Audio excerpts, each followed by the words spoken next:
खबरें खेल के मैदान से आपको बताएं। आइंदा बर्ड्स पाकिस्तान में होने वाले चैंपियंस ट्रॉफी के लिए भारतीय टीम के पाकिस्तान आने का ताहाल फैसला ना हो सका।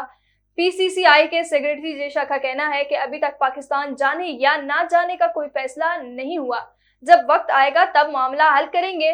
भारतीय मीडिया को दिए गए इंटरव्यू में पीसीसीआई के सेक्रेटरी जेशा ने कहा है कि भारतीय क्रिकेट बोर्ड तमाम सूरत-ए-हाल का जायजा लेने के बाद मुनासिब वक्त आने पर चैंपियंस ट्रॉफी 2025 के लिए पाकिस्तान जाने के हवाले से फैसला करेगा। पाकिस्तान में सुस्त इंटरनेट से बांग्लादेशी क्रिकेटर भी परेशान हो गए।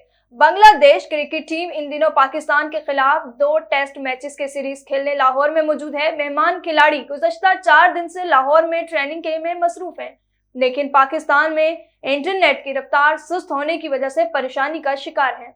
Pakistan football federation normalisation committee का सूबाई इंतखाबात से कबल एक और मतनाज़ा फैसला। पीएफएफ में 2017 से 2022 तक काम करने वाले अफराद को शोकाज नोटिस जारी कर दिया। नॉर्मलाइजेशन कमेटी ने अहदेदारान समेत मुलाजमीन को भी शोकाज नोटिस जारी कर दिए।